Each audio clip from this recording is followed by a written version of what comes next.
Day 17 of the 44-day challenge. We are barreling down on day 20, and today's book is Sell Your Business for More Than It's Worth by Michelle Seiler-Tucker. My name's Scott Duke. We're inside the Wellstand studio, and our company goal is to get information out to 100,000 business owners and to help them transition their companies. And that's what this challenge is all about. It's getting this great knowledge out of these books and getting them to you where they can make the most impact. So, what have we pulled out of Michelle's book today? And if you tune back to day 15, we covered what the probability of selling to a certain type of buyer would be. Today, we're going to cover, our first knowledge nugget is going to cover the probability of sale depending on what kind of seller you are. Now, this gets a little bit close to home, so don't shoot the messenger. Remember, I'm just the conduit of the information to get it out to you. This is Michelle who put the book together. So let's dig in, page 19. Michelle breaks sellers down into 4 categories. The first category is the dreamer. This is an individual who likely runs a sole proprietorship. The business is heavily dependent on them. It may be just them in the business or a few employees. And if they leave, likely the business will crumble. So what they're selling and likely to sell is their client list and the assets that they have in place. These businesses are the least likely to sell. Moving forward, the next one is businesses that have been around for more than 5 years. These are the businesses that have proven to the market that they made it past that threshold, that 5-year threshold, where a lot of businesses aren't able to get past. If your business is proven its worth by being around for more than 5 years, you're the next tier. You likely have 5 to 10 employees, and the probability of selling it becomes higher. The business is likely still quite dependent on you though, so it's not as high as the ones to follow. The next is businesses that have been around for decades and had multiple owners. So these businesses have proved that they can survive through transition. It's not completely dependent on the owner, as it's had proven in the past that it's transitioned and is still around and still successful. The last business and the most probable business to sell and has the most successful selling in Michelle's view are multiple generational businesses. These businesses have been around for multiple decades. They've likely passed down through family, and they have proven through the test of time that they are valuable, and that value, it can be transitioned. So that's it. 1, 2, 3, 4. You can kind of figure out where you fit into those groupings, and that'll give you an idea of your probability of a successful sale. The next knowledge nugget is on appraisals. And this I run into all the time. Business owners want to sell their company for $250,000, $500,000, $1 million, but they do not want to invest in appraisals for the equipment, appraisals for the land, and appraisals for the business itself. If you take all 3 of those appraisals and put them together, you're probably looking somewhere between $3,000 to $10,000. This is a very worthwhile investment. And the major reason why you want to make this investment is that so you definitively know what each asset you have is worth, but also, and more importantly, this builds trust in the buyer. It's an independent party that's putting this together, and you can say to the buyer, hey, listen, this is exactly what my equipment is worth. It helps so much in the negotiation, it's unbelievable. And Michelle says it, and I agree with her, it's worth every penny.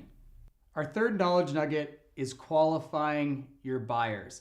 Now in day 15, we talked about the probability of selling to a different type of buyer, and now we're going to talk about qualifying buyers. So Michelle talks about 4 different things you need to do to qualify your buyer. Number 1 is financial capability. Does the buyer actually have the ability and the finances to purchase your company? Clearly very important, and we want to screen them for that. The next one is skill set. And I refer to this as business acumen. And again, in day 15, we talked about if you've owned a business before, if you're currently operating a business, there's a higher chance that you'll be able to successfully complete a sale. So you're looking for the skill set that this buyer has if they're going to be able to run a company effectively. The next, number 3, is time frame. And I always ask, on a scale of 1 to 10, where are you at in wanting to purchase a company today? And the buyer will give me an answer back saying, oh, I'm at a 10 or I'm at a 3 because we have to move and we're looking to relocate in the new area.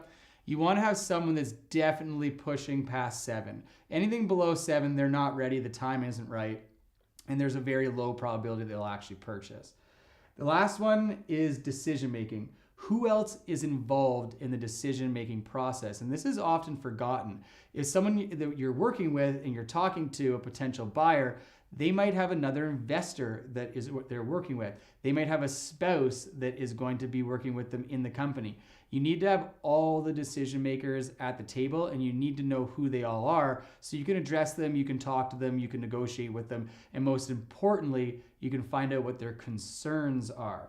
All right, so that's the 4 things that Michelle talks about in how to qualify your buyer.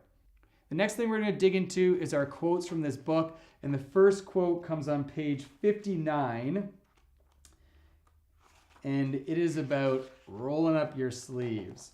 In most cases, selling your business will be the most important decision you will ever make and will be the most valuable thing you will ever sell in your lifetime.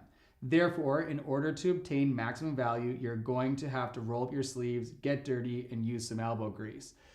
I took this quote of this book because there's so many sellers that I work with that just do not want to put the effort in.